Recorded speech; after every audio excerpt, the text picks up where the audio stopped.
Thank you to everyone for joining us this evening, and thank you to Jennifer, Derrick, and Johnny for your time tonight. So this evening, we'll be discussing the role of regenerative grazing as a way to mitigate climate change.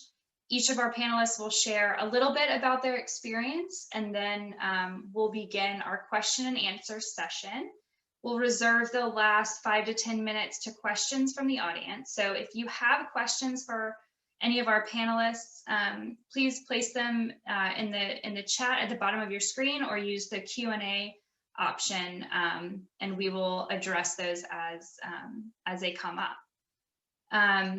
So we are joined tonight by Jennifer Curtis, the co-founder of First Hand Foods, a food hub that feeds the growing demand for locally sourced beef, pork, and lamb. We're also joined by Johnny Rogers, who is one of the leaders of NC State's Center for Environmental Farming Systems Amazing Grazing Initiative, which is a statewide pasture-based livestock educational program. And he also owns and operates his own Rogers Cattle Company. And we're joined by Derrick Jackson, who owns and operates Grazed Farm, which is a 60-acre farmstead in northern Durham, where he raises pastured cattle, chickens, pigs, and turkeys using sustainable agriculture principles. So we're going to take a few minutes to let each of our panelists introduce themselves a little further and give a brief overview of their roles in the regenerative meat market. So why don't we start with you, Jennifer? Okay, this is my first time doing a Zoom call from the car. I got stuck in traffic. So can everybody hear me okay? I'm good. Okay. So yes, I'm Jennifer Curtis, co-CEO and co-founder of First Hand Foods, which is, as Mary Beth said, a food hub that sells pasture-raised local meats. We're about 10 years old and we're based in Durham, North Carolina. I co-own the business with Tina Pravat-Levy, so it's a women-owned business, and we have a team of about 7 of us now that are doing the legwork to basically connect local farmers' meat to market. And what I mean by that more specifically is that we buy whole animals from a network of about 35 farmers throughout North Carolina, a mixture of beef, pork, and lamb producers who all raise their animals outdoors on pasture without growth promoting antibiotics or added hormones. And in the case when feed is used, it's all vegetarian. Our pork and lamb is animal welfare approved, and our beef is raised to the standards set by NC State's Beef Extension Program and developed by Dr. Matt Poore and others. So we're very, very interested in transparency about how our farmers raise their animals. And so we buy the whole animal, we have it processed for us at one of 3 different USDA inspected animal welfare approved processors in the state. And we bring back all the meat, cut to our specs, products made by these processors. And then our job is to really find a home for all parts of the animal. And right now we're buying about 5 beef a week, about 25 hogs a week, and about 5 to 10 lamb a week. And we have about 100 or so customers, and we're a wholesaler. So we do very little direct to consumer sales. So we focus on selling to restaurants and to grocery stores, home delivery businesses, and institutions. So it's been tempting in COVID to go into selling direct to consumer, let me tell you, but we continue to keep coming back to our core mission of creating access for small scale farmers to these larger scale markets, and by help, because no individual farmer on their own could possibly supply enough year round. And so we're trying to solve the problem for the chef to get access to fresh local meats, solve the problem for the farmer to be able to focus on farming, which is their core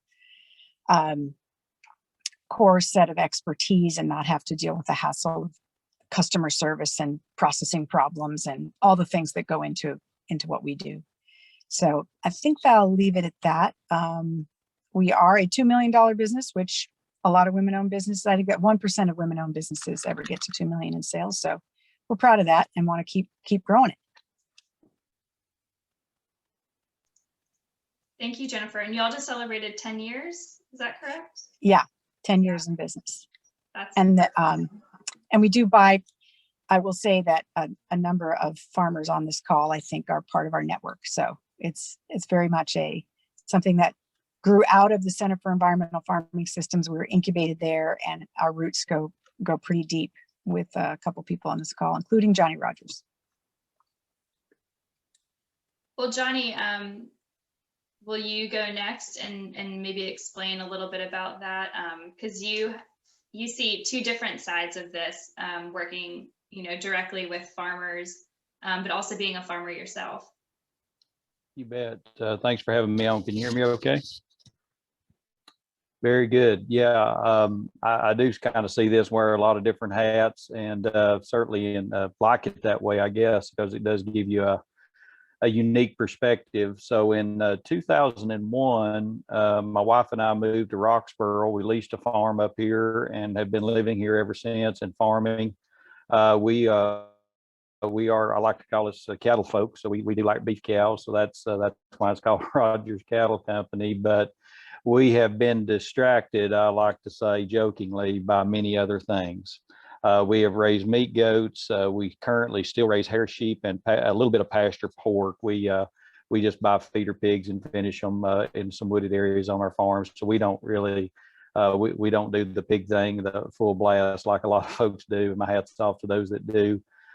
We have raised broilers and turkeys, on pasture. So we have dabbled in the pork deal, but when a custom slaughter plant over in Siler City shut down for poultry, we exited the poultry business. And about the same time, NC State came calling with the opportunity to coordinate the activities of the Amazing Grazing program, which is, you said, Mary Beth, is under the umbrella of the Center for Environmental Farming Systems. And so I was able to pursue my other passion, which is education. I love to learn. I always have, still do. And I enjoy sharing some of the triumphs and mistakes that I've experienced over this September. Will be 20 years farming in Roxborough and using sustainable practices and regenerative practices on the land that we lease. We have since leased some other farms and kind of expanded that way. And now we're kind of at that point where we're probably going to have reached our capacity, not maybe from a labor standpoint as much as anything, because my activities with NC State have kind of pulled us away from the farm. My wife, she has a couple of off the farm pursuits that she does, but we are the principal labor force here. And we love what we do, but it does consume you, and those that are farmers on the call will understand what I mean. And like any small business owner, Jennifer can probably understand that as well. But we have went to as many as 3 farmers markets probably at our peak. And then First 10 Foods came along at just the right time, because they allowed us to do what Jennifer said. They allowed us to access some markets while we could pursue what we're good at, the farming side and the production side. So that's been a lot of fun. And then my role at NC State with Amazing Grazing, again, it's allowed me to help pasture-based producers get more out of their forages and try to help them better understand the ecology that is our pasture systems. Pasture ecology is something we really focus on a lot, and how to kind of take some very common grazing principles and practices and put those into use on their farms, and to make it fit their situation as far as economics and social. I always like to say we need to take care of our animals, and the animal we really need to take care of the most is ourselves. We're part of this system as well, and we try to help folks find that balance in their life and their farming enterprises, as well as any other pursuits they might have. So yeah, it's a lot of fun. It's all about grazing all the time for me. So whether I'm at home or at work, and I like it that way. I like the complexity of the system. I like that it's always changing. It's always throwing us new things and challenges that we have. And I had a young farmer ask me one time, does farming ever get easy? I said, never. I said, it's never been easy. Farming has always been a challenge. And I think that's what draws us to farming, is the challenge. If it was simple, if we always just hit a plateau, we'd probably get bored with it. So that's a lot to say a lot there, and I'll kind of leave it at that and look forward to our discussion later. So thanks. Thank you, Johnny. I might have been that young farmer asking you if it ever got easy, but I've certainly enjoyed workshops out at your farm. And you have a lot of job security if you're interested in the trials and errors of farmers, which I'm sure Derrick can speak to, especially with all of the enterprises that he has going on at Grazed. So Derrick, if you would introduce yourself and speak a little bit about your farming experience, your background, and your role within the regenerative meat market. Sure. Can you guys hear me okay? I'm trying something different. I have 5 kids that are doing homeschool in the evening today. I don't know how it worked out this week, but it happened. So I'm on the porch. So if you can't hear me, just let me know and I'll adjust some. But like Mary spoke before, I am Derrick Jackson. I am the founding co-owner of Grazed Farms, which is located in, we're kind of split over 2 counties. We're located in North Durham. So we live on a 7-acre homestead in Bahama. And then we also have a property that's right across the border, which is literally like 5 minutes away in Person County in Rougemont, which is now a 160-acre farm that we manage, where we raise pasture poultry. We do broilers. We raise a little. We have a small closed herd of Dexter cattle, which is one of the. I'll speak a little bit more on it later. But if you've ever driven down Highway 501 toward Roxborough, you've probably seen we have these fancy looking chicken tractors, which is what we raise the broilers in. We get a lot of people are like, oh, you're that farm with those weird things in the yard. That's where we live. But we also raise, we have a heritage pork operation that we do where we run pigs through the forest, and we do turkeys, and we also do a little bit of goats, and I mean we're growing our hen operation this year. We did a little bit last year, but we also do eggs. So Grazed is a pasture-based livestock farm where we try to raise animals in their natural habitat, is what we like to call it.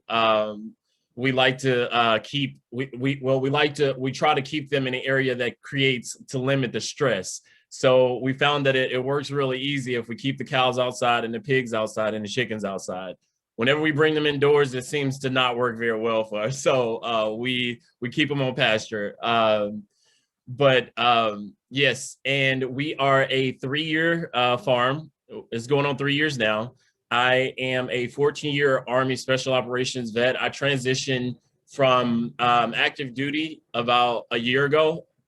So I did a little bit of driving in between transitioning from Fort Bragg, North Carolina to Bahama. So I commuted every day throughout the week to the farm and then back home for about a year before we moved out to the farm. So one of our missions is to provide the plan is to provide a clean protein option for the consumer. We try to maintain a complete transparent program. So we have an open door operation. We invite our customers out to the farm. We try to maintain a constant presence on social media, since with COVID, which opened the door for that, because the first year, obviously, we couldn't have anybody out at the farm just for biosecurity and just for COVID restrictions and stuff like that. So we maintain a high presence on social media. So we try to capture a lot of like just basic farming stuff and just animal husbandry. We market direct to consumer. We do a little bit of sales to, we do a little bit of wholesales, but they're really small. We market a little bit to a few restaurant owners, a few chefs that carry a few of our products in Raleigh and Durham. We operate we do all processing on farm for poultry. So we operate under I think we're under the 20,000 exemption this year since we're expanding. to increase our broiler operation for the year. A little bit of experience about farming so far in the grazing. So one of the things that we did initially was we started to acquire land before we had the animals. And some people were like, that's kind of backwards. But one of the concerns that I had was I didn't want to start farming and then there'd be a rush and then I not have enough infrastructure in order to fill the need. So and with farmland being so hard, or being the I guess the largest hurdle for me, getting started within agriculture, I thought it made sense to just start right away. So I leased a few farms initially right off the bat before I had any animals. But it ended up it played out very well because COVID struck.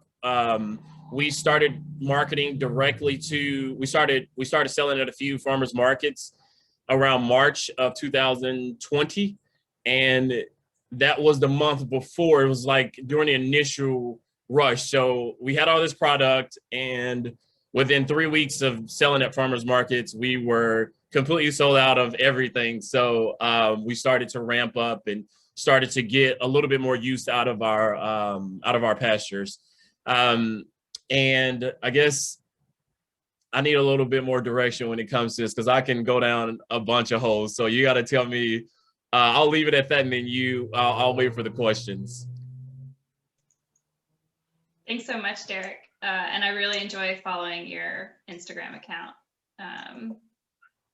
Always an adventure. So we'll jump into some of these questions, some of these discussion questions. This first one is for, well, it can be for all of y'all, and it's kind of a big one, but how would you describe regenerative grazing?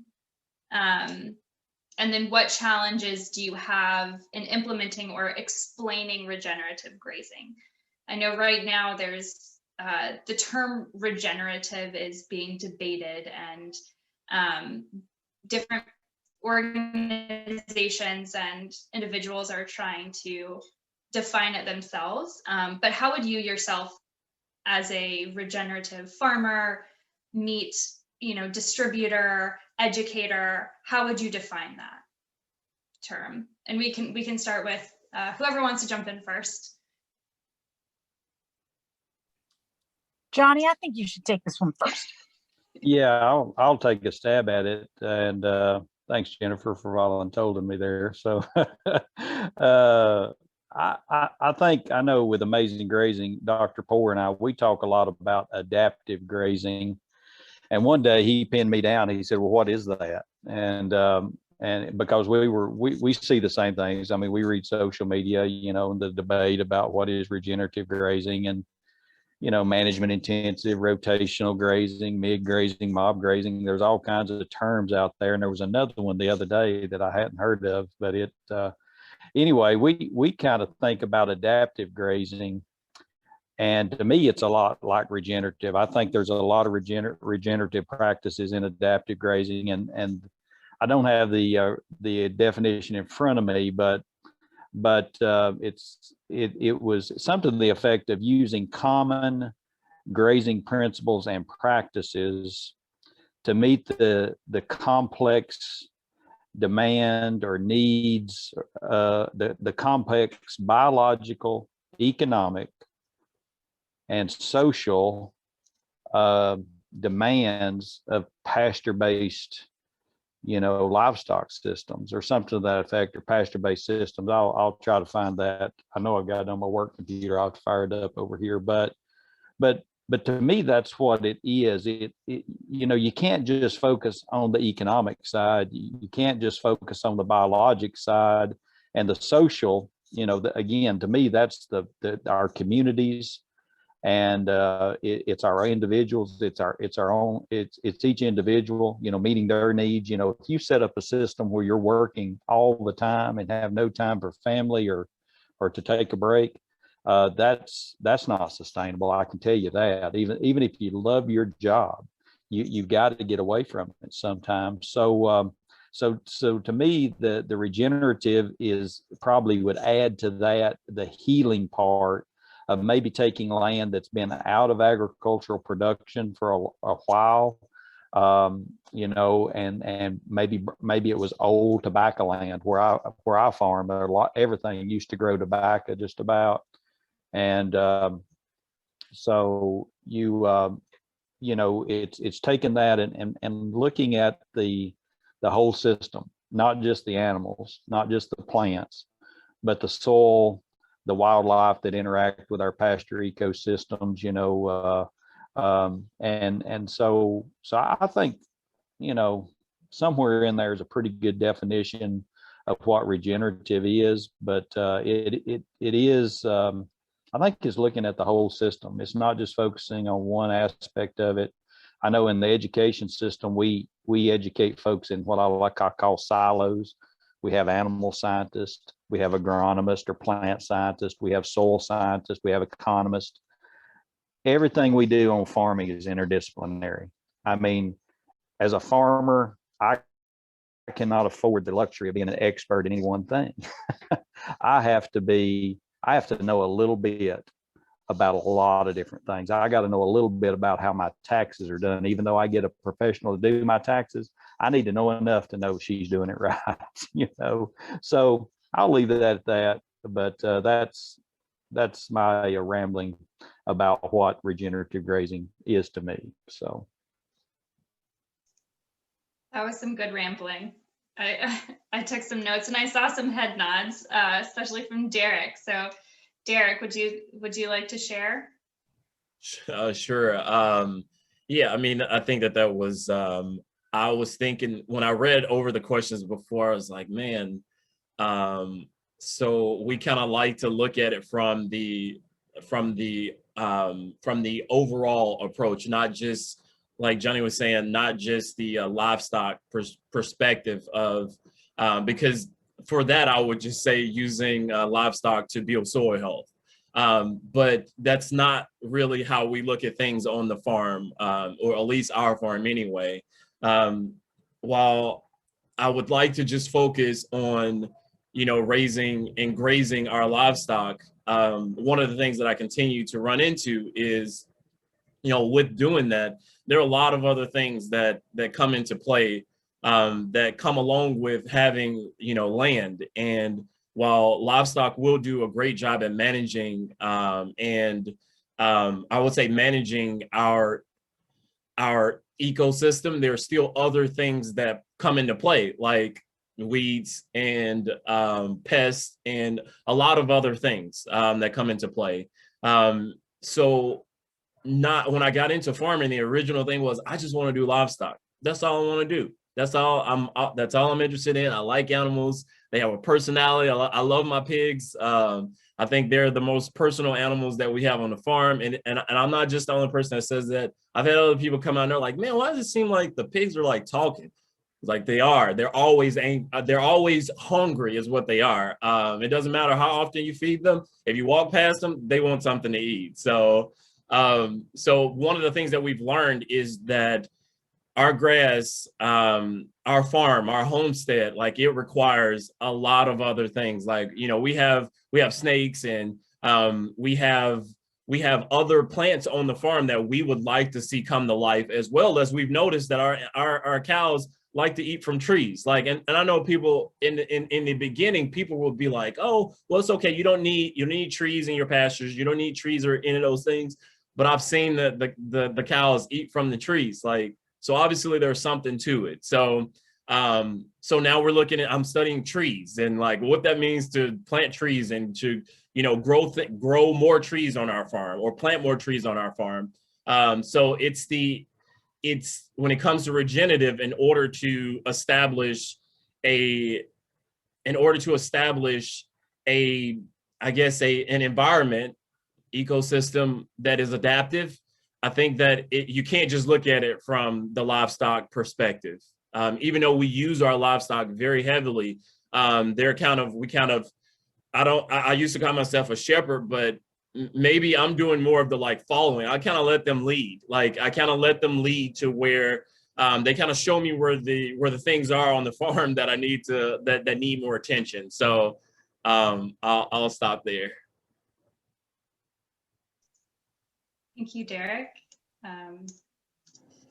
And Jennifer, you're kind of on, you know, what Johnny was talking about, that social side of regenerative agriculture and firsthand foods. You know, you have pretty rigorous isn't the word, but you have very high standards for the meat that you purchase and that you sell. And those are based on, you know, certain agricultural principles. So how does regenerative grazing in that term fit into, you know, what you're purchasing from farmers and distributing to consumers? Yeah. By the way, I love Derrick and Johnny's take on this. And I guess I could speak a little bit to sort of what it's like to try to communicate with consumers and tell a story about meat. And, you know, as a wholesaler, this is an interesting position for us because we really shouldn't spend too much of our money and time on educating the end consumer, because our real target market is the chef or is the grocery store manager or is the home delivery business. And so, you know, trying to reach out to them and speak to them. But at the end of the day, they need us to be a brand that represents and stands for a set of principles and practices that consumers want. And when we got started, we were really clear that we were not going to start with a grass-fed, grass-finished standard, that was going to be unworkable for building a reliable network of beef producers, and also only spoke to the diet of the animal, not to the entire production system. And so also, small known fact, chefs were not interested in grass-fed beef. They were not having a good experience. So I wasn't going to walk, you know, you got to speak to what they're interested in. So we went with pasture raised and local as our hallmark kind of standards, and set transparent standards, put them on the website, and just completely that's been our drumbeat of local pasture raised, local animal welfare approved, local pasture raised. And I'm telling you, it doesn't really matter what we say. The consumer is going to have an opinion that perhaps is unrelated to what's on our label, or, you know, it's going to be very influenced by all sorts of other information. And often, you know, our meat's assumed to be organic, for example, because it's everything good, right? So just all organic. So when it comes to regenerative, I feel like, I mean, me personally, I drank the Kool-Aid years ago around the whole opportunity and amazing ecological benefits of ruminant animals on pasture, and the benefits to our soil and to our whole ecosystem. And I believe in it, and it drives me and motivates me every day to do what I do. But telling consumers about a new term like regenerative, I'm being very cautious about it, to be honest, because it's taken us 10 years to get this whole concept of pasture raised out there. There's a lot of debate about regenerative. There's a lot of opportunities, I think, for the big guys to co-opt the term and for it to really not mean a lot. We've seen that with grass-fed. You know, that term is misused a lot. And so, I mean, and so is pasture raised. I mean, a lot of things are. So, you know, I use it as a term because I like it, and I try to like write a blog post about it and say, this is what I think. But in terms of getting stuff on labels and approved and really changing our entire drumbeat around to explaining everything, that's going to be way too much. I've got other things to think about, like, how am I using this whole animal? How am I going to make any money off this animal? What's a simple story that I can tell that's compelling? And mostly people want to connect to the farmer. They want to understand where they are and who they are and how they raise their animal. And so anyway, marketing is a challenge, and regenerative, I think, definitely has legs. But we also have to think about how it could potentially be co-opted. And I think one of my challenges is if I had a lot more information about the benefits that our producer network is actually providing when it comes to climate change and global warming mitigation, and I could really have nice science behind that, I would just shout it from the rooftops. But I don't have that. And so I don't want to go out there and make big claims. I mean, that's just one of my standards. I don't like these big inflated claims and have it backfire on me later. So I am keen. I'm hopefully working with Johnny and Matt on some data gathering down the road, and hopefully be able to add regenerative practices and potential and the opportunity or the results that our farmers are delivering. But I think that's down the road for us. I think what I loved about all of your answers is how little you all discussed soil health. But I think that just points to this bigger idea that regenerative agriculture is more than just soil health. Like you said, Derrick, that raising livestock is more than just soil health. And Johnny, you talked about like regenerative agriculture has to be healing for the farmer too. Like if you're not taking care of yourself and you're not healing and you're exploiting yourself as a farmer, are you really a regenerative farmer? So it just points to this whole idea of this holistic model of biodiversity and the biological, ecological, economic, and social aspects coming together. But this next question is actually about soil health, which is what we're gonna talk about. You know, a lot of the focus on regenerative grazing is around soil health and carbon sequestration as a way to mitigate climate change. But again, this is soil health, and how you measure that is also different across the board, whether you're a farmer, whether you're an educator or researcher. So I would love to just quickly maybe hear from y'all about how you judge soil health. And Johnny, maybe we could start with you. So how would you judge soil health, and maybe explain the benefits of healthy soils to others, maybe for people who aren't farmers or educators? Yeah, that's that's a lot like defining regenerative grazing.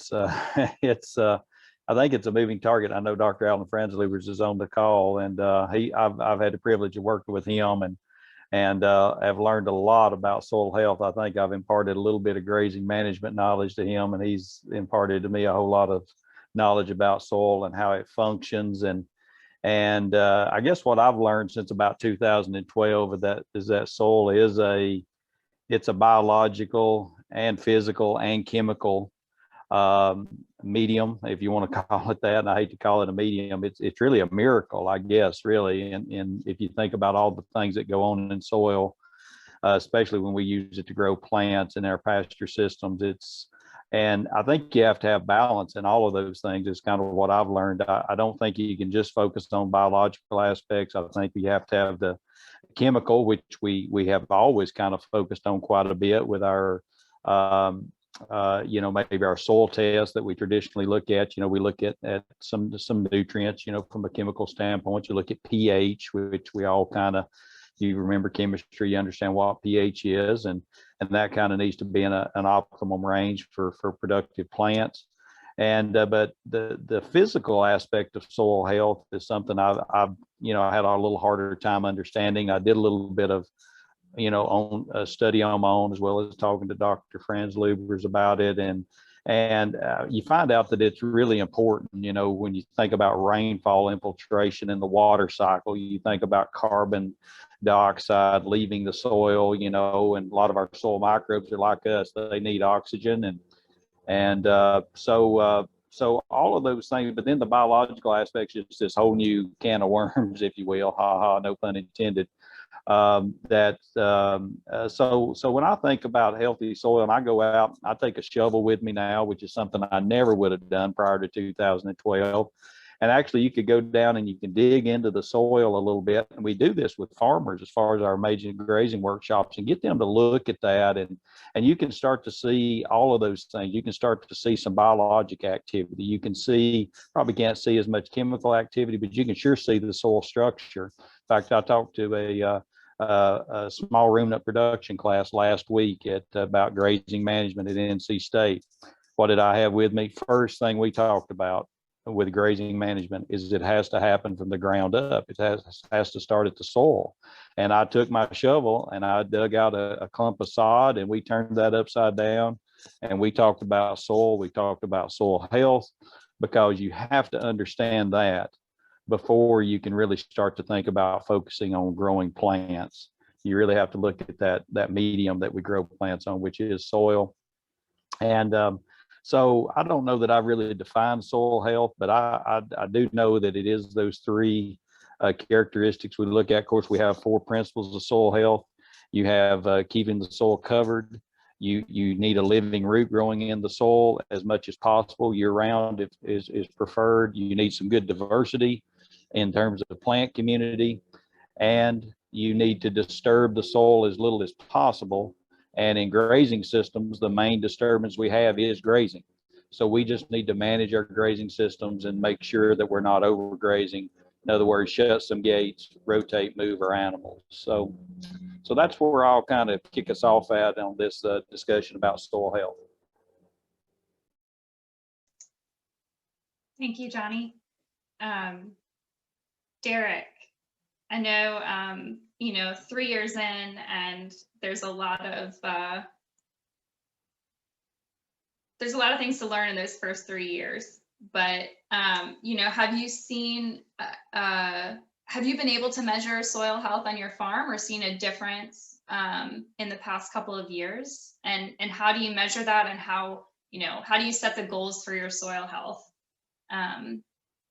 For the different animal enterprises that you have. Yeah. So yeah, like you said, it's right now we haven't made it to the 5-year review yet. But one of the things that we did when we first moved to the land was we kind of did a survey. We did some soil testing at each location. And I kind of, in the beginning, I don't know how to read a soil test or anything like that. So it was like, well, that it really doesn't mean anything to me, but I knew some things that I needed to look for at the farm that would help me to determine if it was healthy soil or not. Bare ground was one. We looked when we first got to the farm. This was a heavily farmed property. The homestead was kind of like was a little different from the main, we would call it grass grazed farm. The homestead, 2 totally different locations. The homestead, we did a soil test here. We had one of our friends come out and like show us some different grasses, the lagoons and stuff, like what to look for, all this stuff. And again, it didn't mean a whole lot to me, and I didn't know what I was looking for yet. But one of the things that I noticed after one season of our pasture poultry was I noticed that one side of the property grass was thicker than the other, right? It was just clear, like you could see it driving down the street. It was just like, I mean, that looks weird. Why does this place have 2 different? It's like you go to a golf course and the green and then the rest of the grass, it looks different. And so again, after a little bit of studies and I started reading, I started breaking into stuff, and I'm like, okay, why is this? So we started to see that the places where we had grazed, or we had grazed the chickens where the chickens were, so they're laying down a lot of natural fertilizer. We saw that the pastures were a lot more, I would call them flush than anything else, any other part of the farm. Like the entire farmstead, like one side of the property, I mean, we're seeing a lot of diversity. And this year, I've been able to see the difference in, while we have lagoons now, and we didn't have lagoons in the beginning. Like we had a lot of weeds, and that could have been from a number of things. I'm not really sure. The homestead wasn't really farmed other than, a few cows, but not much more than that. while our 60-acre property was, I mean, it was tobaccoed for years. Like, it's an old tobacco farm. We're learning the history of it. It was just straight tobacco. And what has happened is it sat for about 15 years and after the tobacco. So there's a lot of overgrowth. There's a lot of, a lot of run over. It was a sore sight for the eyes, like bare soil everywhere. Like we're walking the pastures where they had supposedly, had been grazing cows. And and the farmers would tell me, oh, there's no way that you could graze cattle. You can't have cattle here. Like you can't do that here. There's not enough diversity. They're not going to get, it's not going to work. So what we did was we came through and I had pigs, and that was the only thing I knew. I was like, hey, pigs will help us clear up some of this stuff, and they will come through and do a little thinning. Again, bare soil. There was no grass. It was pretty ugly. And what we saw was there was a video actually on our Instagram page of I think we had a tornado or something that came when I was out at the farm, and I'm like recording, and I'm just watching as all of our topsoil is just running off the property. Like, it was at first I was a little concerned because I was like, man, we just bought this place. Like, what are we doing? Like, we don't have any, like, it's just running away. After we ran the pigs through, we came through and did a little bit of clearing. We ran the pigs through again. We did a little bit of seeding. I didn't know what I was doing, just seeding, just doing a bunch of seeding. Like, I didn't know what it was. People were just like, try to just, put out some cover crops and stuff. And I'm like, I don't know anything about it. They're like, well, just get a seeder and just go through and just, put out some seeds, right? So we started planting grass. And this year, we've seen this growth in these places where we had never seen grass before, where these farmers were like, oh, grass has never been there. And the original owner of the property lives next door. He lives next door, and he came through and was just like, man, like, the fact that you can now I can take our pigs through there. We're going to graze our pigs through these silvopastures this year, is now we can call them that, because now we have, these orchards that were originally there that we couldn't see because of the underbrush and the overgrowth. So soil health, like one of the things that we do to manage that is we try to keep our animals, our livestock moving. We try to manage them in a way that they're not creating too much disturbance to the point where we're seeing bare soil for an extended amount of time. Because if you have pigs in the woods for a day or two, they're going to disturb it. We keep them moving, and then we come through and we measure it the next 6 months. And what we're seeing is the places where we've had the pigs go through, we run our chickens. We have a free range layer operation that we just let the chickens do their thing. They come through behind the pigs. I didn't do this. Like, at first I was like, these chickens are just rogue because they shouldn't be out here, but they come through and they're like eating through stuff. They ended up out on the pastures with our cattle, and it's just, it works out. So one of the things that we're seeing this year is the areas where we have grazed the animals, we now see grass. There's no more bare soil. We're now seeing some of the trees that were once, falling over, standing back up. Like, so, and I can happily say that that there's actually soil on the farm and not just bare ground and a bunch of overgrown trees. So soil health is at the homestead, like, it's clear, like, we've seen it, and it's, it flourishes very well, but in a place where things have been, left and just, it was sustainable. Like, these farmers were sustaining themselves.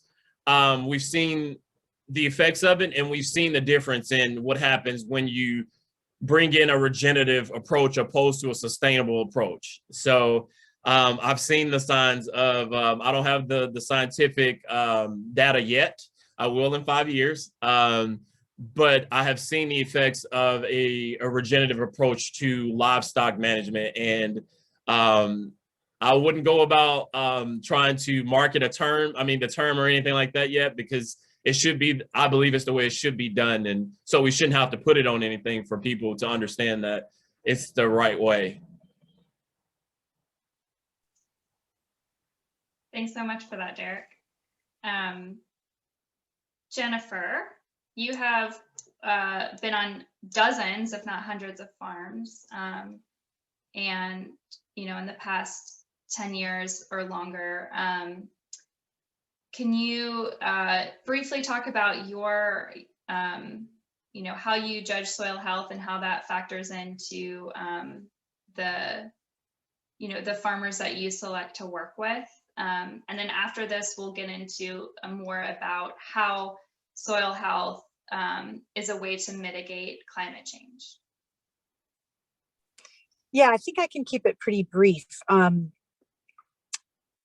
You know, it depends on which species we're talking about a little bit here, but I guess I'll focus mostly on beef since that's been the conversation. But when we got into this business, and I know Dr. Poor's on the call, and he was absolutely critical to us finding farmers in North Carolina who were able to finish cattle on pasture, not in a feedlot, not, you know, with a heavy grain-based diet.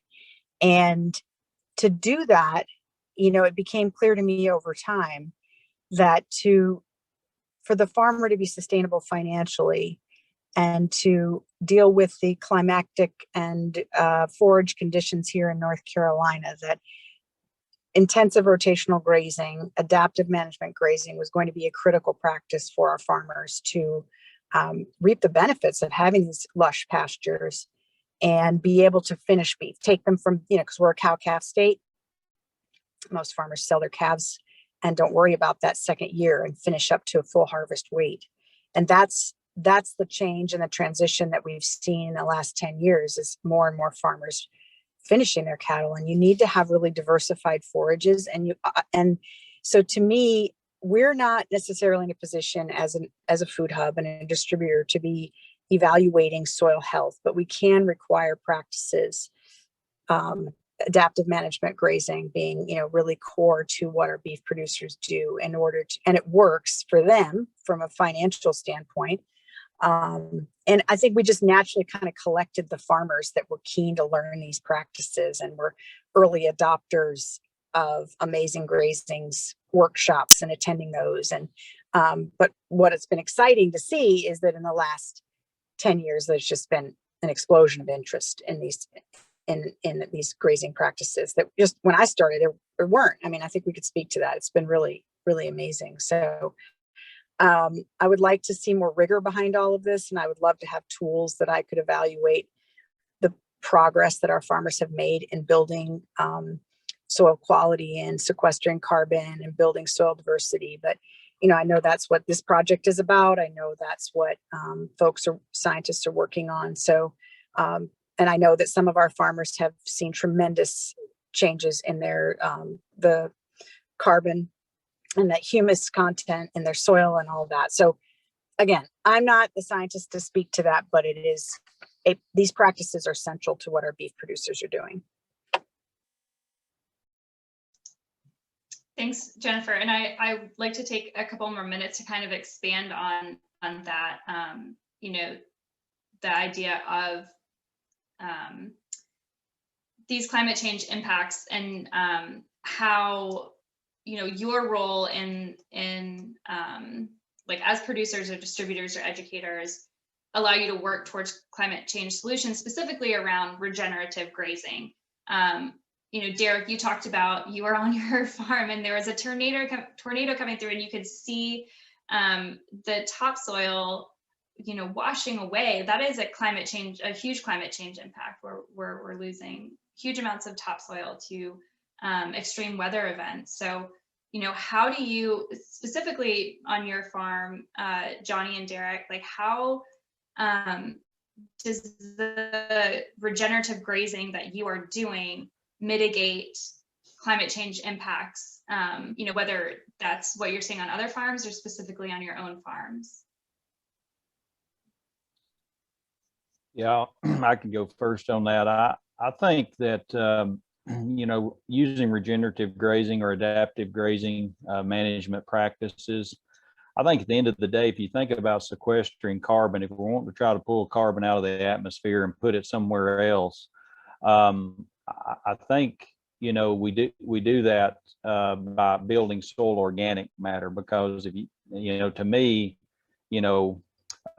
organic is really the chemistry of carbon is what it is. So when I think about, and this is a very simplistic way of looking at things, so I'm kind of splitting the hair between me, the farmer, and me, the scientist and the educator. But,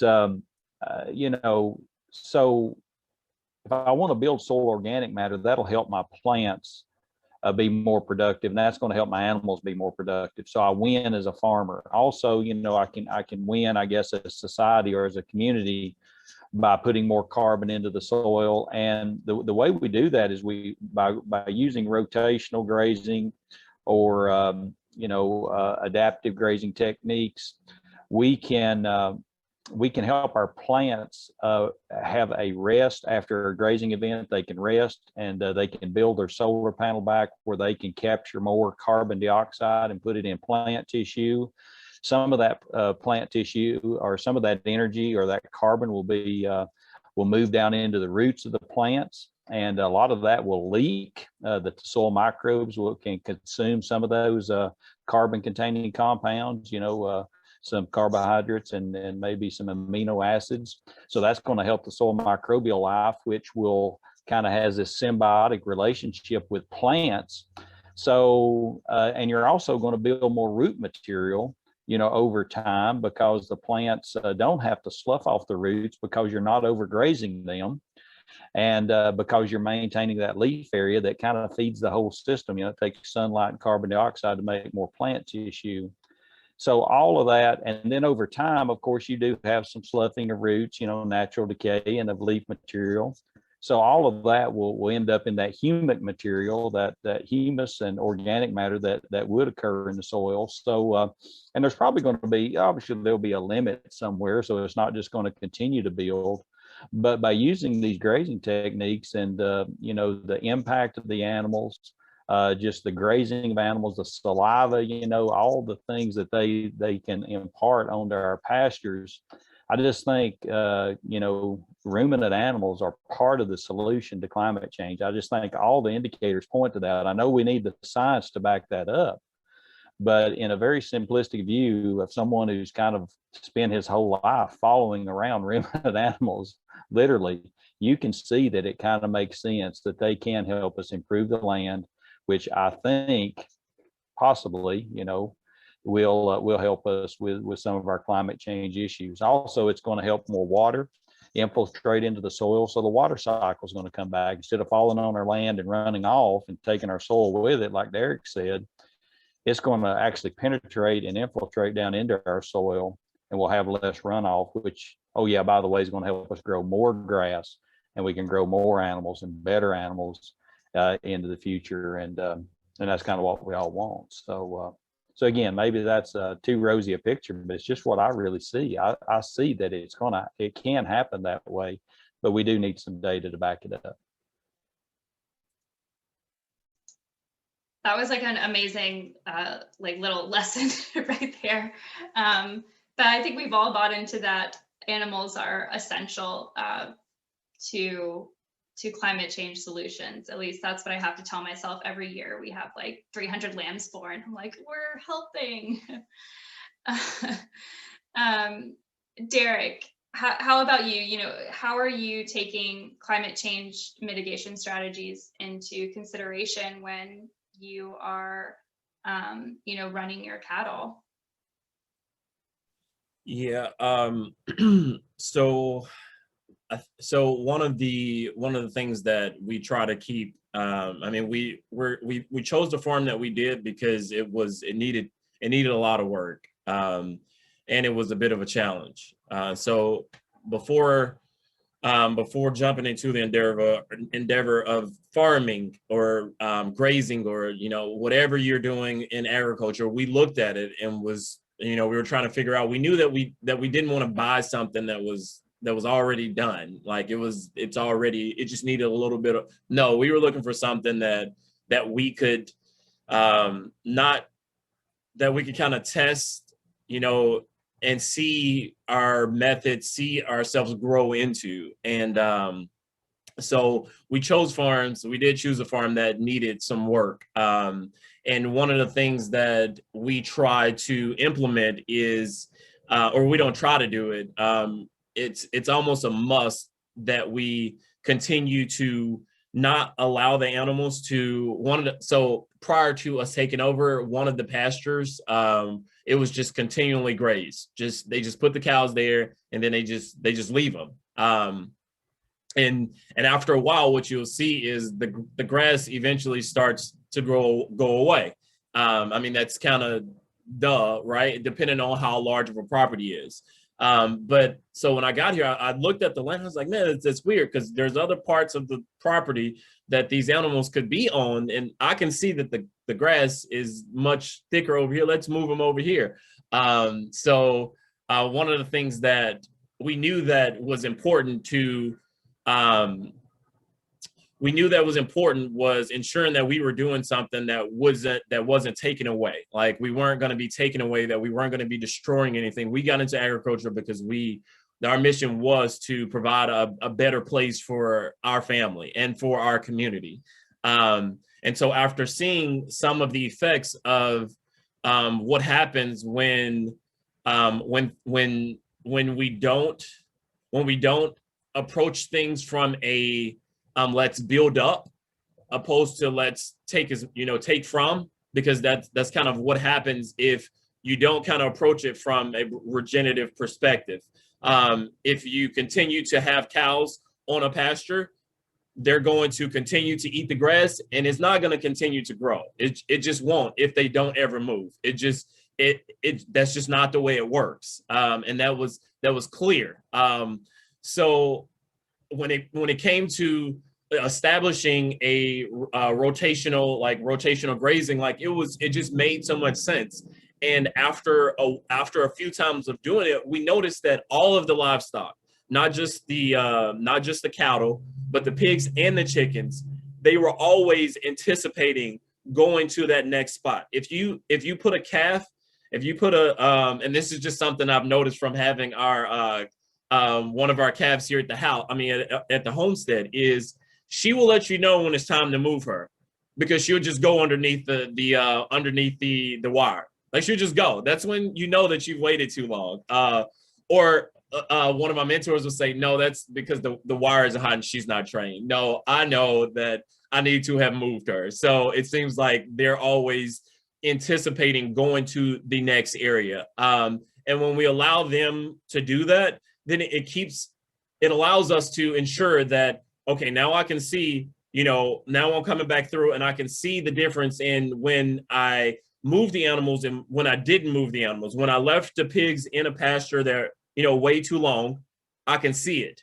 And it's a reminder that, okay, this isn't healthy. Like it's not healthy, one, because we won't get any more plant life here for a while. And we'll see it when it rains because it'll just continue to wash the topsoil away. So to ensure that we are being good stewards and contributing to providing a better, soil health, to me, the animals eat our plants come from the soil. The cows eat, they eat grass. So if we're not taking care of the soil, then how are we taking care of each other, which is not just impacting the environment, but we are a part of that. If we're not healthy, then what really does it matter if the grass is super thick or if it's flooding or not, if we're all walking around unhealthy? So that's how we kind of look at it. As long as we are building soil and we are allowing our animals to graze on something that we know is producing a great product, to where when it goes to our consumers, that some have allergies, some have, that are using food as a means of healing. We know that they are getting the best product, not something that's just going to sustain them, but that could also add years to their lives.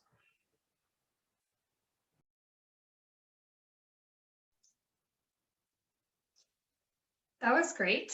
And I feel like we're sort of at the end of the webinar, though I know we have we could ask many more questions, and we've kind of gone a bit over time. But if any of our attendees have any questions they want to put in the chat or in the Q&A, please feel free to do so.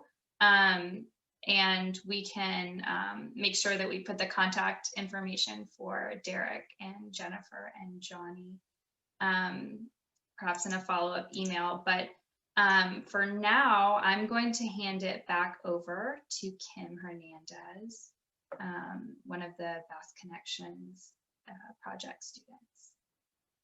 Alrighty, thank you, Mary Beth, and thank you to Jennifer, Derrick, and Johnny for sharing your experience with us this evening. I loved hearing all your stories, and I love hearing stories about cows always. And a big thank you once again to Mary Beth for moderating the discussion. We appreciate all your time and willingness to join us today, and we're glad all of you in the audience could join us too.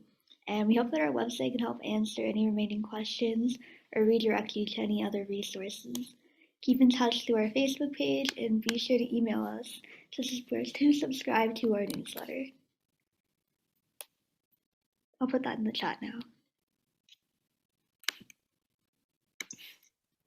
Thank you so much, Kim. And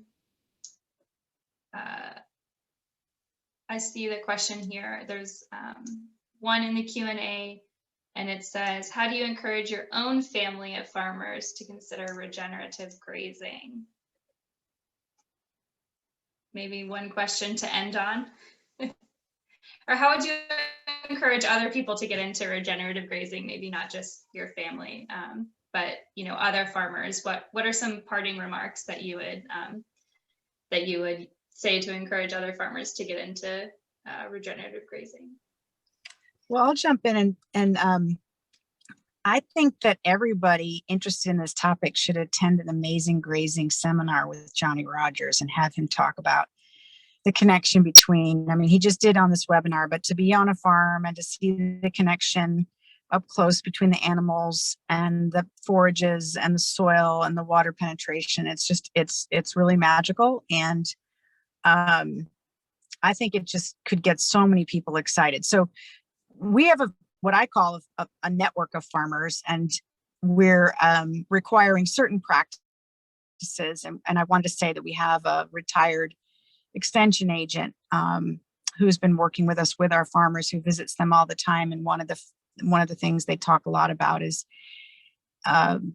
improving the rotational grazing to encourage building soil health and forage quality, so that we end, because meat quality at the end of the day is very related to soil quality, as everyone's been talking here about. But so I think just taking advantage of the education and extension resources that we have out there in the state, we have a very special state when it comes to regenerative practices, I think, and a lot of people who are excited about it and are convincing farmers to, there's just been a huge culture shift, in my opinion, in the last 10 years, farmers paying attention to this kind of thing. And so the next wave is getting consumers and policymakers, and that's what this Bass Project, I understand, is about, to support more of this, because it has huge potential.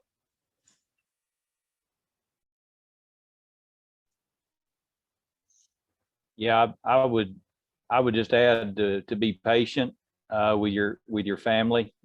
It's obviously what you're doing today has probably been pretty good to your family over time, but again, things do change, situations change, and that's Jennifer stole my thunder on the amazing grazing workshops. That's what we try to do. We try to get folks out to the land on a farm in their community that's already using these practices. So then, I know Dr. Poore and I like to say the best amazing grazing workshops we have is when he and I don't have to talk a whole lot. We just kind of get it started, and then the host farmer or some of the other folks in the community will start talking about what they're doing. So then there goes the argument that, well, it won't work here, because yes, it is working there in their communities. So there's a lot of good information. Well, I will say there's a lot of information online, some YouTube videos. I stopped at saying that I won't say it's all good, but there's some very good information out there. So you might have to be selective. and there's some good books, some good reading that you might provide to your family. And I would just, the way you eat an elephant is one bite at a time, and you got to kind of take it slow, because the hardest thing in the world is to change your mind, especially the mind of a farmer. And so just be patient and enjoy the ride and enjoy the time with your family. And maybe you just try something new. Just say, hey, let's just try this on one field, or let's just try this one technique, maybe strip grazing some tall fescue to feed our cows part of the way through the winter and see how it goes. That might be something that you could try. Just don't go implement every practice to start with. Just start with something small and enjoy the ride. So that's what I always like to say. Make sure you have fun doing it. I love that, doing, introducing little bits at a time. That's very important. Derrick, your whole family is involved in this, so they don't really your kids don't really have a choice. They are regenerative farmers. Yes. But if you're going to talk to other farmers, your peers, and to sort of use these practices, what would you say? So you're right. My kids are living it now. Before, they would have been like, no, we don't know anything about that regenerative stuff and who's a farmer.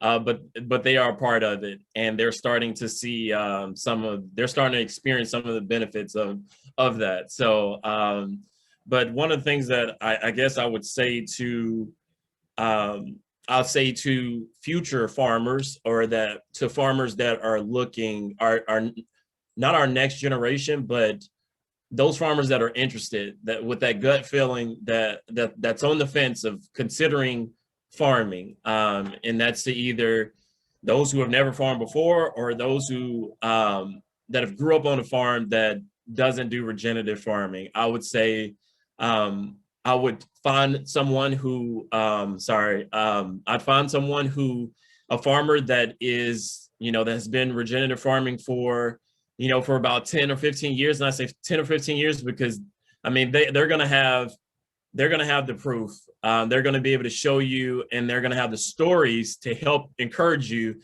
and tell you the truth about the actual process and just the benefits of it. I don't think I would have it any other way. I don't think I would do it any other way. And I believe that this is, with the way that we're doing this, it allows us to build. And I know a lot of people farmers want to get into something where they can bring something to the table. Like you want to contribute. And as a regenerative farmer or grazer, or rancher, I don't think there's another way or a better way of giving or building something than starting a regenerative farm, or turning or implementing a regenerative practice in a farm that has never done it before. It's worth it, and it's very rewarding. Don't do it all at once, because you'll be like me. I was running around like a chicken with my head cut off. I know what that looks like now, so I can use it. But implement it, one step at a time, and just allow it. Have patience, like Johnny said. Like, patience is key. Like, you don't expect immediate results, but expect to see results.